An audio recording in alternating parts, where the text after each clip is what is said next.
Admiral Axel Schimpf is the commander of the German Navy. He has spent his lifetime trying to keep the German people safe. But because Germany is a member of NATO, he also answers to a higher cause, defending the whole of Europe and its transatlantic ties with the United States and Canada. However, as he tells the Berlin Morning Post of October 21st, 2012, never before has he seen more tension in military ties between Germany and its European neighbors. In fact, he increasingly considers Germany's closest ally in military cooperation to be the United States. As The Guardian of October 20th, 2012 explains, Germany and the United States have stepped up their military cooperation, conducting more war games than they previously have, sharing greater technology, and joining in joint operations. This bilateral relationship could prove critical, because as the Center for Strategic and International Studies argues in an October 2011 report, with the fall of the Soviet Union, NATO lost its primary mission. For the past 20 years, NATO has struggled to find a place in the world, as many have come to doubt its relevance at all.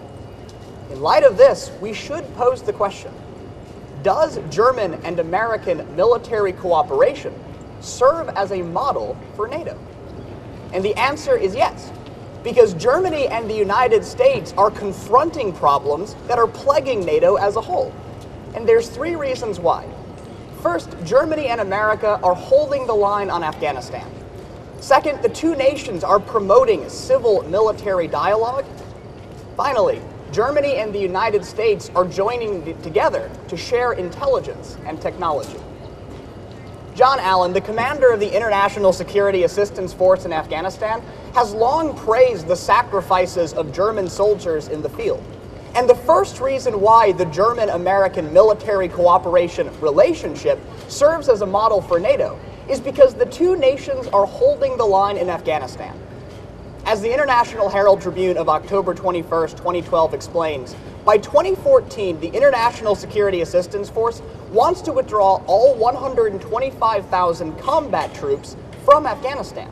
But this is a far slower pace than would have otherwise been implemented because of the political sacrifices of President Barack Obama and German Chancellor Angela Merkel. For instance, in Germany, opposition leader Peer Steinbrück called for a 2013 withdrawal. But as the New York Times of October 20th, 2012, had the Germans or Americans relented to this political pressure, the Afghanistani progress that's been made over the past 10 years could have collapsed. Because Germany and the United States have been willing to endure greater sacrifices, they serve as a template for NATO. As the October 2012 edition of the Journal of Military and Strategic Studies argues, one of the greatest problems for countries like France or Great Britain is maintaining their troops in Afghanistan as they face political pressure. Well, their leaders should look to Berlin and Washington, as Angela Merkel and Barack Obama have paid a political price to do what is right for the people of Afghanistan and for NATO. In the 1960s, German Chancellor Willy Brandt lamented about the presence of American forces, which he feared ran roughshod over German civilian rights. Well, fortunately, in 2012, this problem is being confronted. And the second reason why the United States and Germany serve as this model for NATO is because they're promoting civilian military dialogue. As Deutsche Welle, the German newspaper, argues on August 20th, 2012, one of the greatest strides that's been made in Germany is that the U.S. has many military bases, but we've bolstered the number of civil affairs officers in places like Bromberg Air Force Base to make sure they're reaching out to civilian officials on any given issues, like how much water the base is using, or to make sure that U.S. soldiers are adhering to local customs and local rules. This is critical, argues Der Spiegel of October 10th, 2012, because one of the greatest problems in NATO is that there's always going to be bases of foreign troops in occupying countries. As a result, local populations have often resented this problem. Because Germany and the United States are forging a template for constructive civilian dialogue, it sets a precedent that NATO is not a force that is superseding civilian authorities, argues the October 2012 Armed Forces Journal, but is instead working with civilian leaders, standing with the local population, and never on top of them. Keith Alexander, the head of the U.S. Cyber Command, urges that the United States needs all the help it can get when dealing with U.S. cyberspace's new threats. And this is why the final reason why Germany and the United States serve as this great model for NATO as a whole is because they're sharing intelligence and technology. As the International Herald Tribune of October 20th, 2012 notes, Germany and the United States have turned a corner when it comes to cooperation. For instance, the United States has worked hard for the past 10 years to make sure that the Brandenburg-class frigate, Germany's premier naval vessel in the Bundesmarine, the German Navy, is indeed equipped with the Aegis missile defense system. In exchange, for instance, the Germans have made sure that the air filtration system in the Eurofighter Typhoon also works with the F-22 American fighter to ensure that they can effectively cooperate. This is extremely important, argues the Christian Science Monitor of October 20th, 2012. Because one of the greatest problems with NATO is when countries like France or Great Britain and the United States don't share intelligence, don't share technology. This leads to a problem known as stovepiping, wherein individual nations hoard their advantages at the expense of the broader strategic gain.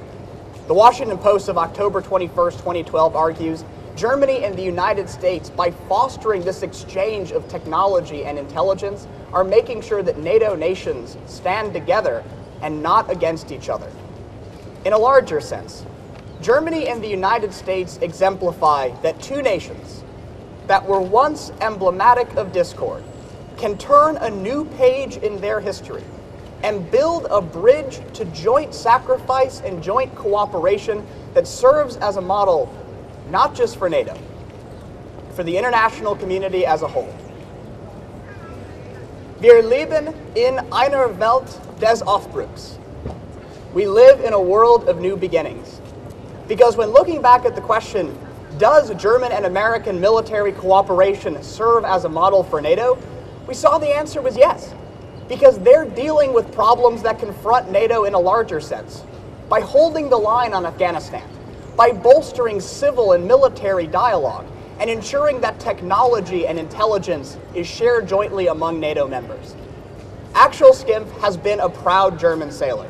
He's worked to keep his country safe, to keep Europe and NATO safe. And as a result, for admirals like him and all those who stand with him, he serves a larger cause of world peace, cooperation, and a brighter 21st century that has never before been more possible and more necessary.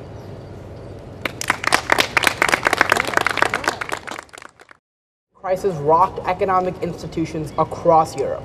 This forced institutions like the European Central Bank to try and be more proactive in solving Europe's ailing economies. In response, Germany spearheaded a movement to install the EFSF, the European Financial Stability Facility, essentially creating a reserve bailout fund for any countries in need.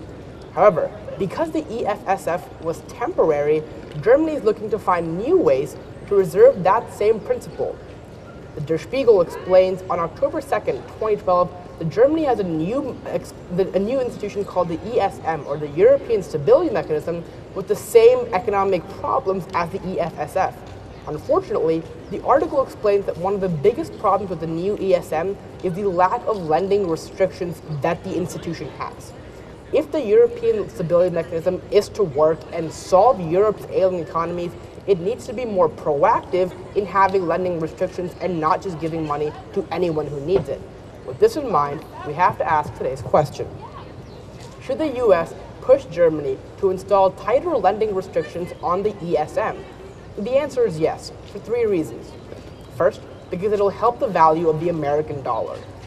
Second, because it allows Germany to be more proactive in their economy. And third, because it helps crisis countries be more fiscally responsible. In the past few months, the value of the American dollar is fluctuating amid economic unrest in Europe. If America pushes Germany for tighter lending restrictions in the ESM, it could solve this, which is why America has to push tighter lending restrictions in the European Stability Mechanism first, because it could help the value of the American dollar. In the past few months, the American dollar's value has been heavily dependent on the euro's value. The New York Times explains on October 8, 2012, that because the euro is depreciating in value, transactions are much more expensive to make for investors across the sea, which is why, because investors are hesitant to invest in Europe or America, the value of the euro impacts the value of the dollar. If America were to push Germany to install tighter lending practices in the ESM, they could solve this. The October 8th edition of the Wall Street Journal explains that if America pushes Germany to have tighter lending practices in the European Stability Mechanism, it could essentially allow the value of the American dollar to stabilize. If Germany is much more hesitant to give money to every crisis country possible, the amount of spending and the value of the euro will essentially stabilize. If the value of the euro stabilizes, then the value of the American dollar becomes much more stable. In the future, this is going to help both the American and German economies. The Peterson Institute for International Economics explains in a September 2012 report that if the value of the euro is stable, it will essentially cause the value of the American dollar to be stable as well. If both currencies are stable, both countries will see an increase in foreign direct investment and have a much easier path of trade and exports. And so because installing tighter lending practices can help stabilize the value of the American dollar, giving both America, Germany, and other countries in the EU mutual benefits, America has to push for this very important measure.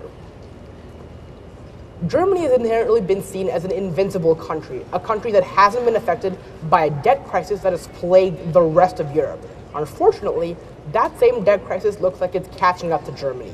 And so if America acts right now and pushes Germany to install tighter lending practices in the ESM, second, allows Germany to become much more proactive in their economy.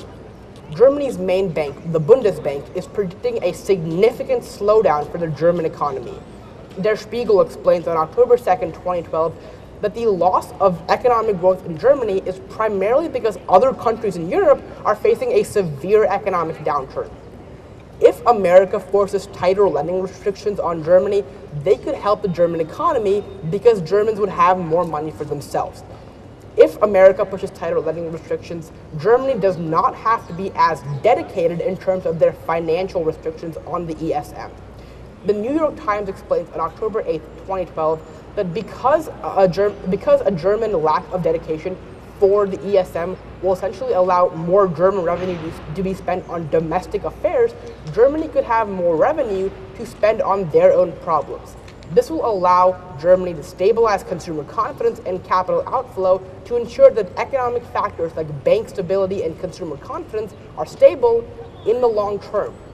Because the Bundesbank is predicting that economic slowdown will hurt Germany in the long term, if Germany has more money for themselves to stabilize key factors of economic growth, then it won't have to worry about having their economy impacted as significantly as other countries will. And so if America pushes tighter lending restrictions on the ESM, it won't require as much German dedication as the EFSF did, which is why it, second, allows Germany to be more proactive in their own economy. One of the main reasons why other countries in Europe continually face economic problems is because of a lack of fiscal discipline. If America pushes tighter lending restrictions on Germany, it, third, allows more crisis countries to be more fiscally responsible. Countries like Portugal, Ireland, Italy, Greece, and Spain continually ask for bailouts or means of monetary help to stabilize their own economy. However, if other countries in Europe continually give money towards crisis countries, the crisis countries have no incentive of undergoing financial reform. If America pushes tighter lending practices within the ESM, Germany and other EU countries won't be as likely to give out money whenever. This will force countries that are in crisis to have financial reform. The October 2nd edition of the New York Times explains that because tighter lending practices means a lack of bailouts for countries that need it, the countries essentially have to find a new way of solving their economic problems. Take, for example, Greece or Italy. Both countries are experiencing severe legislative gridlock and economic downturn. If they don't have the access to German funds or the ESM funds, they'll be able to find a way to solve their economy via domestic spending or getting rid of their legislative gridlock. And so because allowing crisis countries to be more fiscally responsible helps German economy and the European economy in the long term, the Germans have to install tighter lending practices. If America pushes Germany to have tighter lending practices now, in the long term, the European debt crisis won't plague countries at all, because countries will essentially become more self-sufficient for the future. And so by installing tighter lending practices, America essentially makes crisis countries like Italy, Greece, Spain, or Portugal much more self-sufficient for the future. So taking a step back and looking at today's question, should the US push Germany to install tighter lending practices within the ESM? The answer is yes, because it helps the value of the American dollar, because it allows Germany to be more proactive within their own economy, and because it allows crisis countries to be more fiscally responsible. And so while the European Central Bank and the EFSF were moderately successful within their own economic boundaries, the ESM clearly has some problems. However, if America pushes Germany to install tighter lending practices now, it can solve European financial moderation for the future and allow the European economy to prosper in the long term.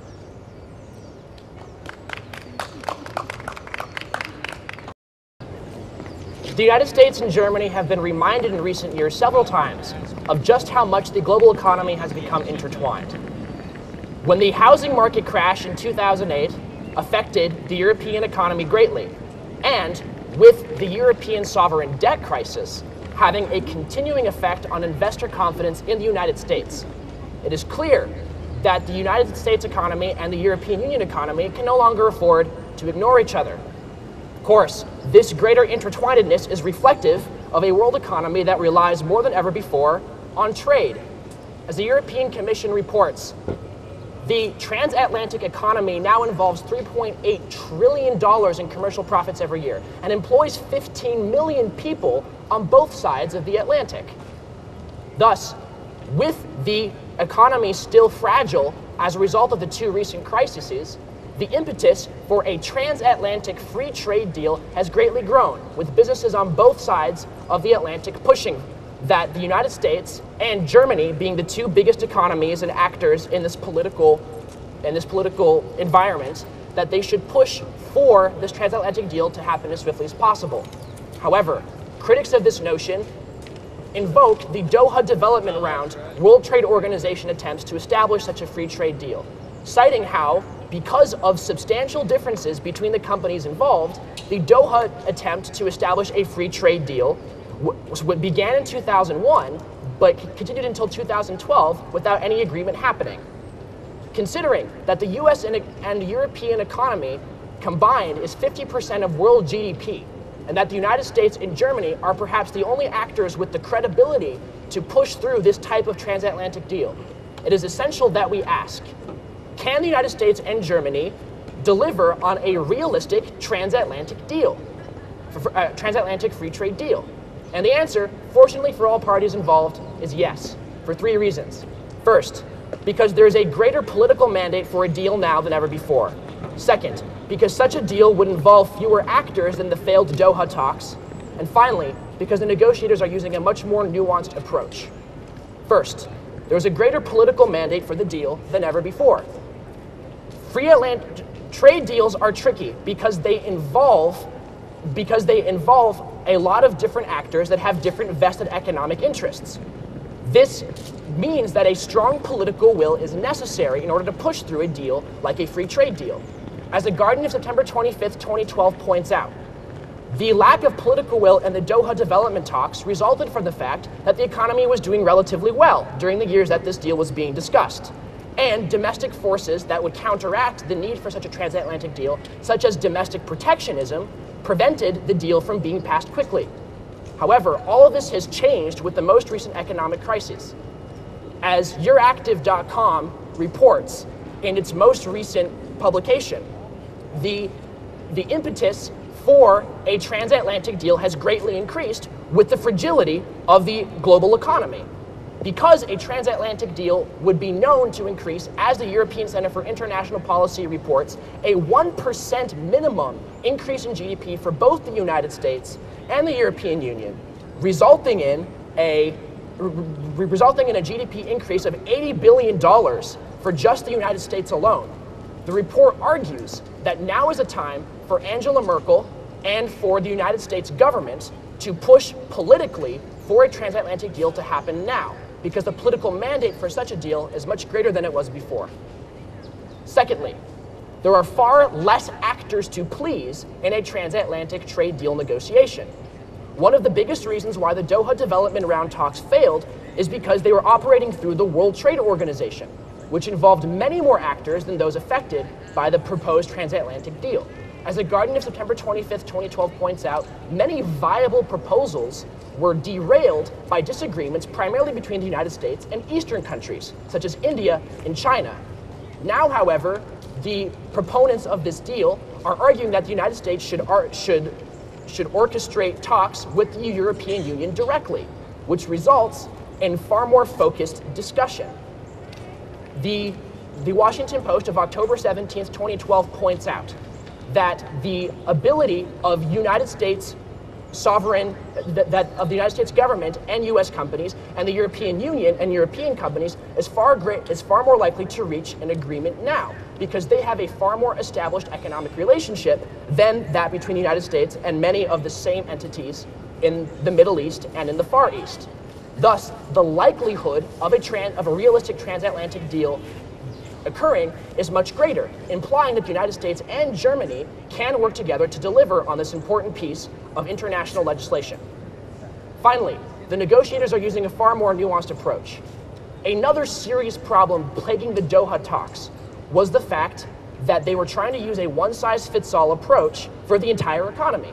The World Trade Organization was trying to lower tariffs across the board using many of the same rules. As The Guardian of September 25th, 2012 points out, this resulted in scenarios where the manufacturing sector would reject rules that had already been established for the agricultural sector.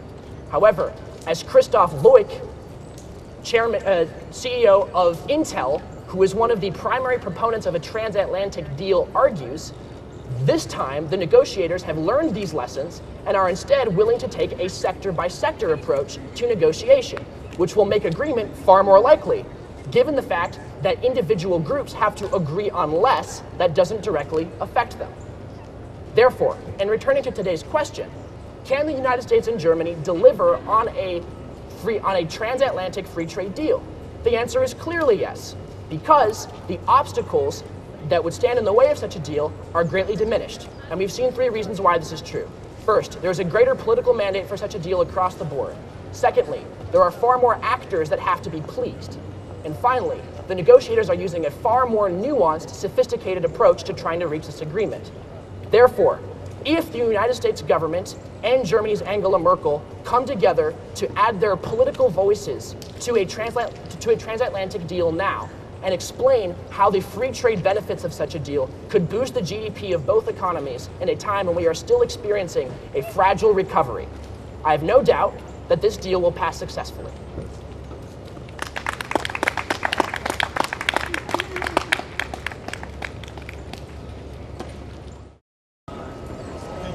This month, as German citizens enjoy their Oktoberfest, U.S. and Germany forces in the country are celebrating something very different. According to the International Herald Tribune on October 3rd, 2012, U.S. and German forces, along with other European forces in the country, are holding the Sabre Junction exercises, the largest military exercises that have been held in the country since 1989. Considering the United States and Germany have been drawing down their involvement in places like Iraq and Afghanistan, many were concerned that military cooperation between the two countries would fail in the coming years. However, the Sabre Junction exercises provide a new opportunity for the United States and Germany to revitalize their military cooperation. And as Lieutenant Colonel Eric Smith said on October 4th, 2012, that these new exercises provide a new model for post-Iraq and Afghanistan involvement between the two countries. It becomes important to ask today's question. What do the Sabre Junction exercises mean for U.S.-Germany military relations? And today the answer is that we can expect greater military cooperation. First, because the exercises will make for a more comprehensive approach. Second, it will encourage long-term involvement. And finally, because it will make it more organizationally sound.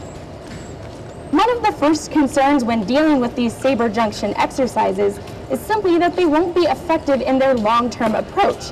And one of the main problems we've seen with the US and Germany is that they focus on very key issues, rather than the larger scope, making it important that first, the saber junction exercises encourage a more comprehensive approach. This is because the saber junction exercises aren't just focused on one type of issue, but as the International Herald Tribune points out on October 2nd, 2012, attempts to help US and German forces deal with civilian populations and also trying to interact with the media within different countries.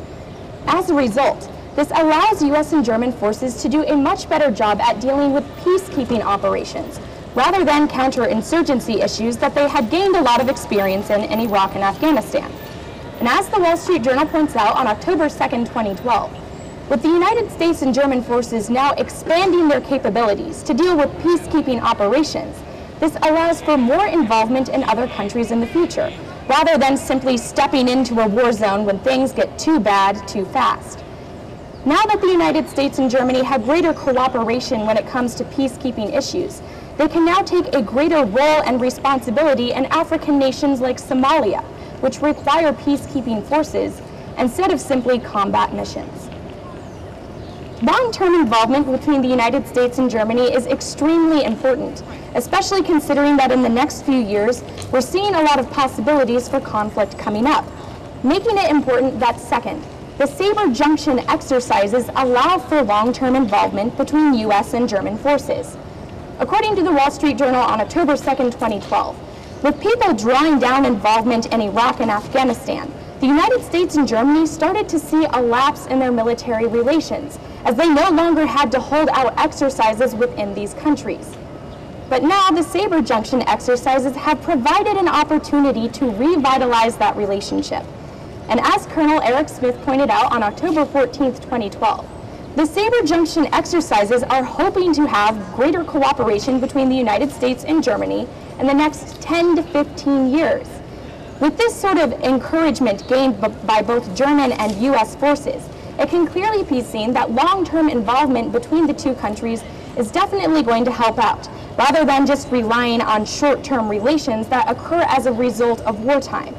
This allows the United States and Germany to be better prepared for disaster, and especially in an age where we are unsure whether Iran has nuclear weapons or not, maintaining a long-term military relationship to respond to these instantaneous threats is undoubtedly important for the two countries.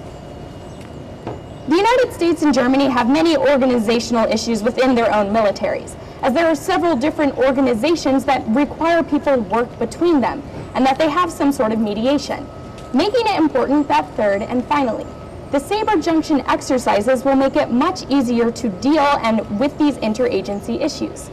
According to the Washington Post on October 3rd, 2012, the United States and Germany ran into several key issues in Iraq and Afghanistan, not knowing which American or German agency was supposed to be responsible for any one exercise. But now they've started to learn their lesson, and the saber junction exercises are pointed at trying to determine which agency should be in control in any sort of operation. And according to the Washington Post on October 3rd, 2012, 7 American agencies are taking part in this operation, along with the largest amount of European forces and German forces as well. With the large amount of people taking and producing some sort of result in these exercises, we're starting to see these agencies figure out the best ways to work together in cases of combat. And as a result, it helps them to establish a chain of command, something that was severely lacking before. Establishing a chain of command and relationships between the United States and Germany helps them to fulfill their properties and their responsibilities much better in the future. So when we return back to today's question, what do the saber junction exercises mean for US-German military relations? We saw very clearly that it means greater cooperation between the two nations. First, because it expands the scope and makes it much more comprehensive. Second, because it leads to long-term involvement. And finally, because it clears up some of the key issues in terms of organization. So while the German people may be enjoying their very own Oktoberfest for just 1 month, the Sabre Junction exercises are expected to be important for years to come.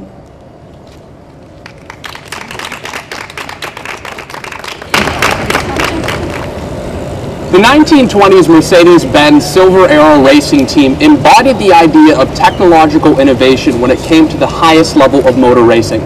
Its team boss and principal, Alfred Neubauer, implemented strategies such as pit stops to change tires and even to conserve fuel in long-distance racing. Coincidentally enough, this was adopted by U.S. auto manufacturers and racing companies during the 1930s. Unfortunately for the United States and its automakers, they need to copy other ideas from German car manufacturers. Der Spiegel reports on October 18, 2012, that from 2010 to 2012, German car manufacturers produced nearly double the amount of cars of that of the United States and had its workers paid almost triple the wage. Needless to say, given the fact that the United States automotive manufacturing industry is coming off of one of the worst economic recessions since the 1930s, issues and concerns, and more importantly, innovative ideas, can be adopted from German car manufacturers. Therefore, it's imperative that we ask the question, what can U.S. automakers learn from German car companies? And the answer is how to create effective business plans geared towards the 21st century. And they can learn this for 3 key reasons. First, because of effective German auto unions. Second, because of required works factory councils. And finally, because of research and development set aside for the future. When over 3 Lordstown workers were put on strike from General Motors had to save nearly $1.2 million aside in order to arbitrate the case. But in Germany, strikes amongst its auto manufacturers doesn't happen. And it's the first step and reason that U.S. automakers can learn from German car companies. And that's because first, German car and auto unions are extremely effective. The Economist of this week explains that the United Auto Workers Union, the biggest auto workers union in the United States, while it's effective, it has many problems and issues in terms of mitigating arbitrative processes with its workers. But in Germany, that isn't the case.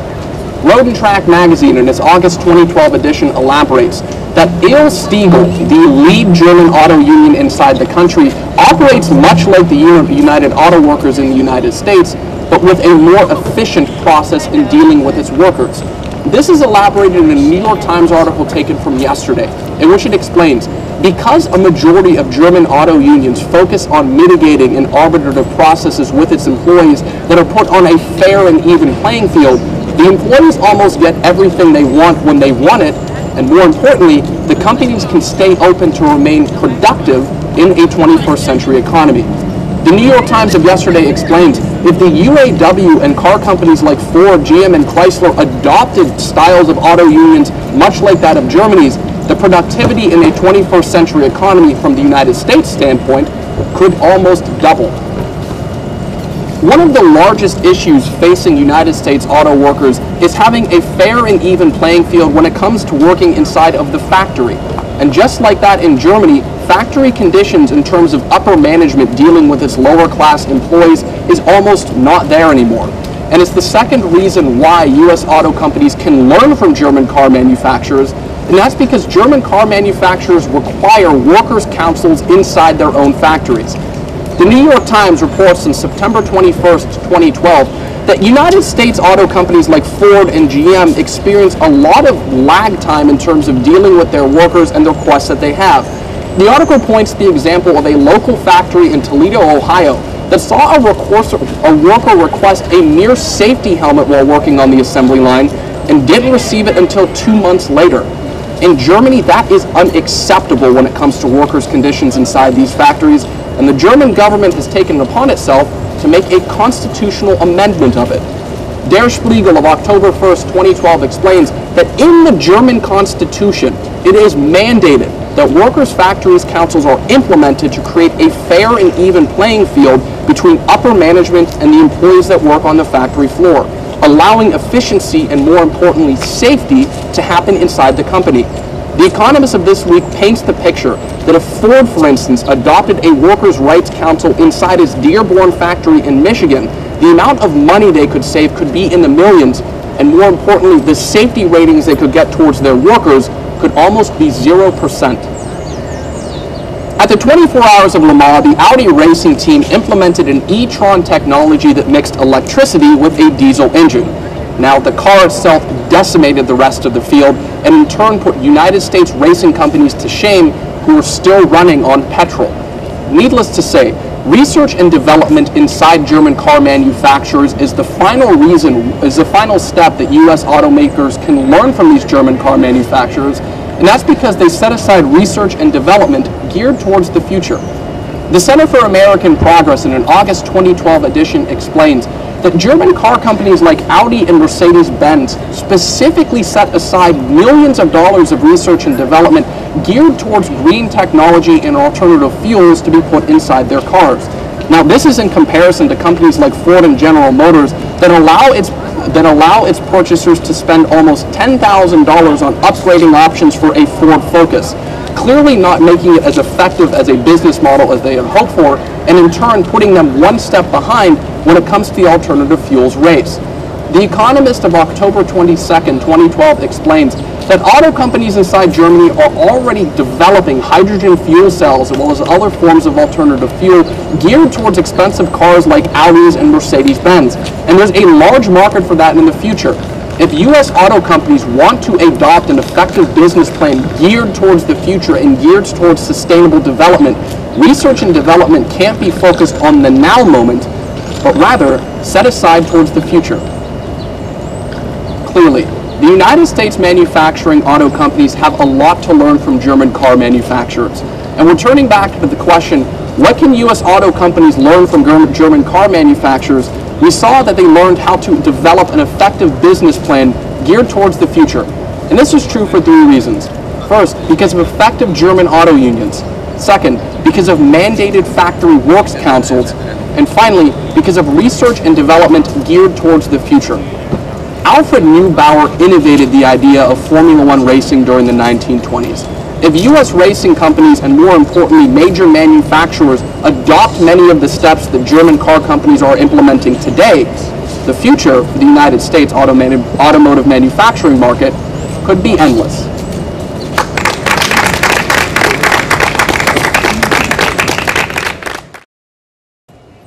In November, the United States will have two important elections.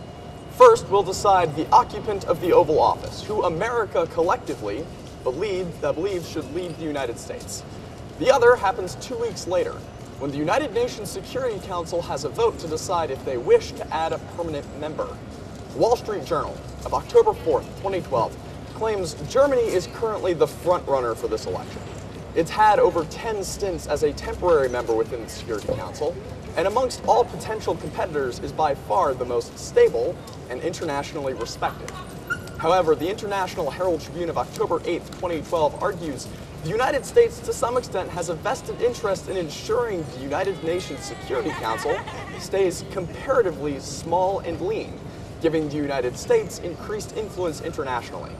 If the United States were to support Germany's entry into the Security Council as a permanent member, it would have the added effect of giving the United States beneficial quality, at least internationally from the viewpoint of, as being a greater arbiter of international stability, but at the same time could represent a slight decrease in America's overall influence in the United Nations and the world. Therefore, with that in mind, it becomes imperative that we ask today's question. Should the United States seek to add Germany to the United Nations Security Council as a permanent member? The answer is a clear yes, as Germany embodies the principles of the institution. As first, the Bundeswehr is a model of military ethics. Second, the German government shuns aggression. And finally, it would push Germany back into international political leadership. One of the sad ironies of the United Nations Security Council is an institution built to provide military ethics and stability across the world has failed so miserably at doing so. Syria, currently in the process of butchering civilians, has been on the council as a temporary member 5 times. Fortunately, if the United States seeks to add Germany as a permanent member to the Security Council, it would dampen this overall bad reputation. As first, the Bundeswehr has a reputation for military ethics. The Wall Street Journal of October 14, 2012, claims Germany has long had a policy of moral leadership, in which an individual soldier is morally and legally obligated to disobey orders if he feels it disobeys the higher principles of international stability and, most importantly, human dignity. This reputation and this policy does not exist in any other military in the world. And The Economist of October 12, 2012 claims for countries such as Burkina Faso, Syria, or even the newly developing South Sudan, such a policy ingrained into military policies and practices could spare hundreds, if not hundreds of thousands of lives. But for the United States, appointing Germany to the Security Council as a permanent member only speedens and hastens the process by which the rest of the world adopts it. The International Herald Tribune of October 1st, 2012, claims the 5, and if Germany is promoted, 6 members of the Security Council with a permanent status are among the few international bodies that actually craft military manuals to be developed and distributed to developing countries.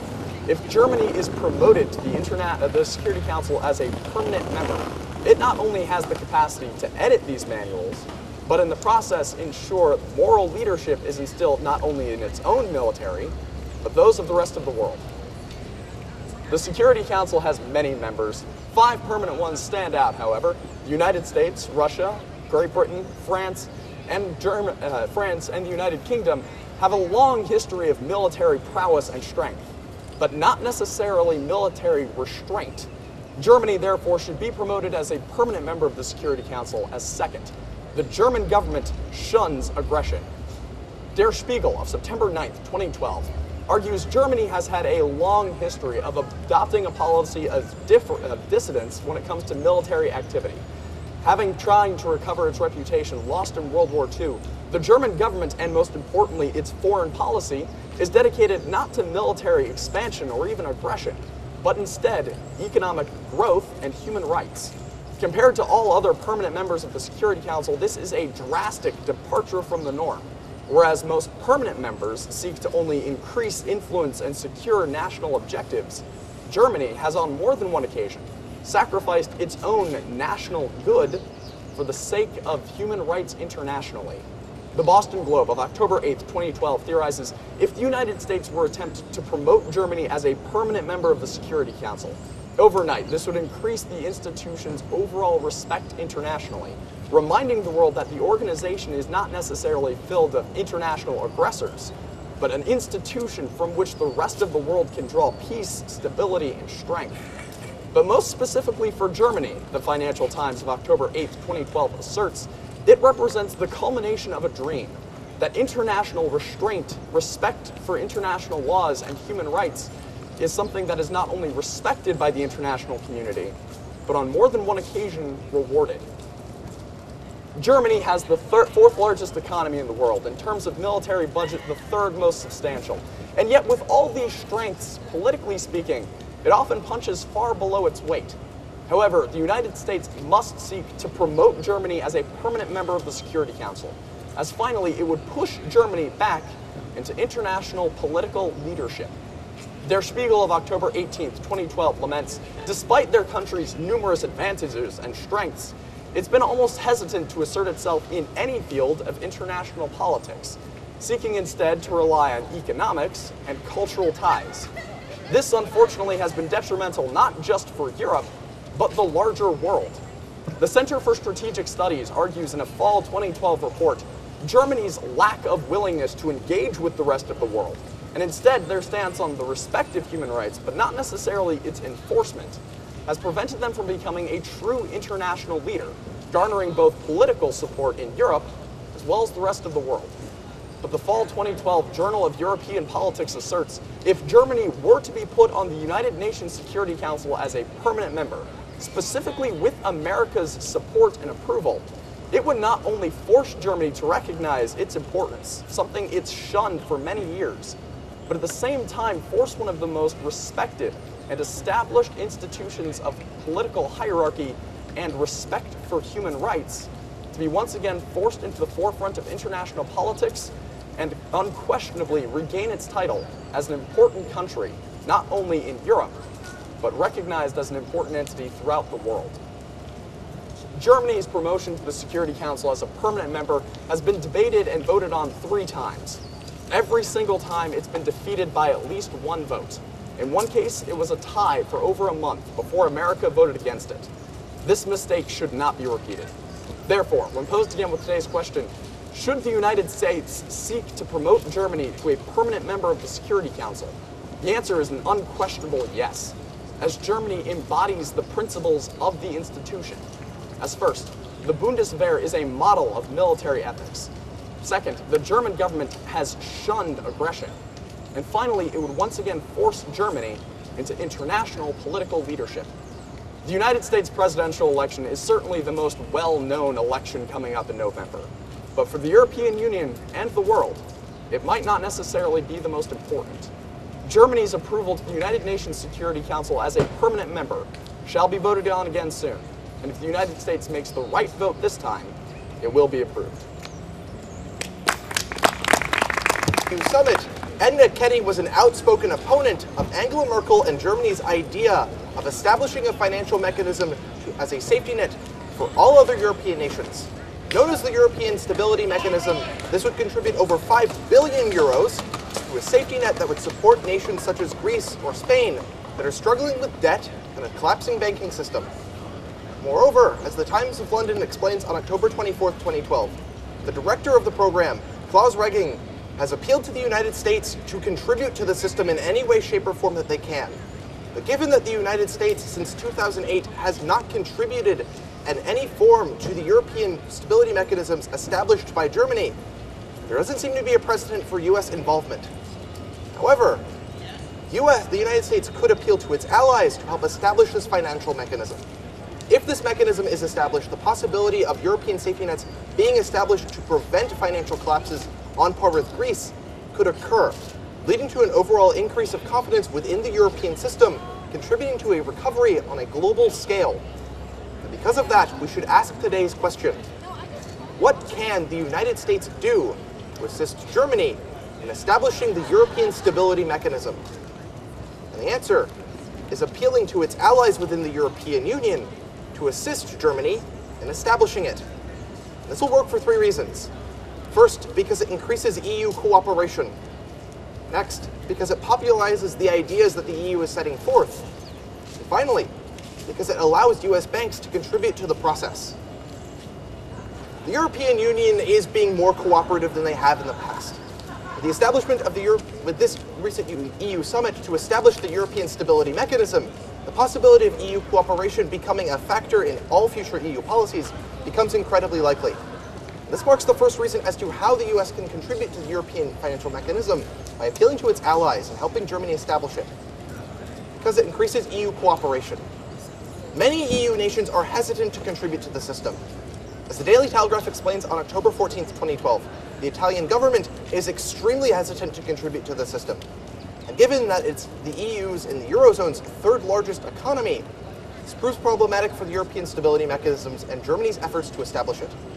However, as The Economist explains on October 14, 2012, by contributing to the European Stability Mechanism by appealing to its allies, the United States can better relations with Italy to improve its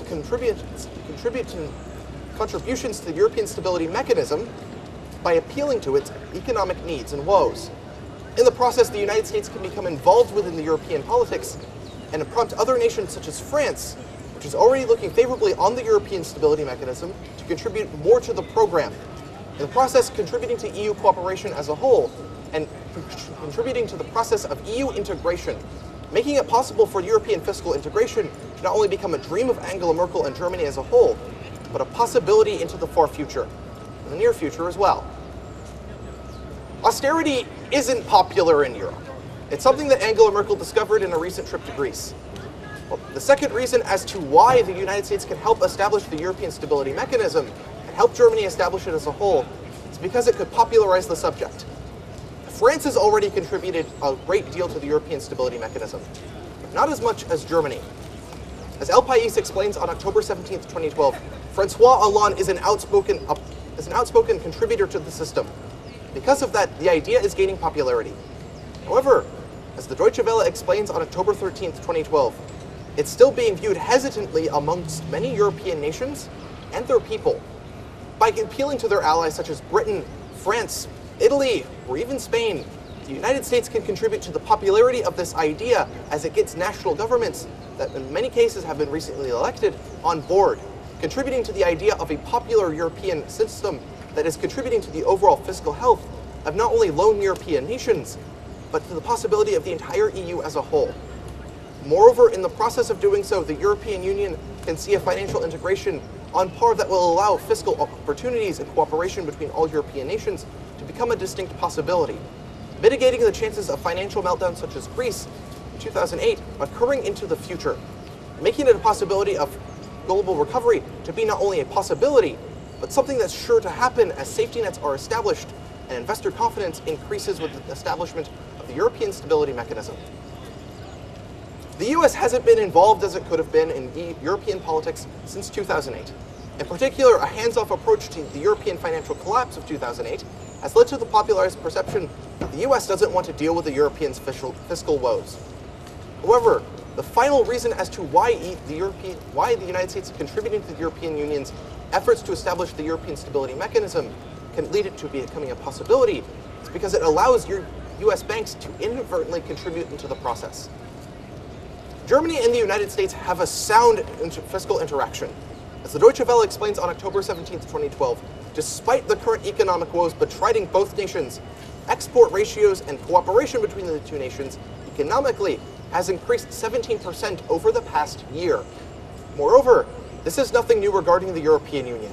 As the Wall Street Journal explains on October 21, 2012, US banks in small amounts are contributing to banks across the European Union, whether they be in Britain, France, Italy, or even Germany.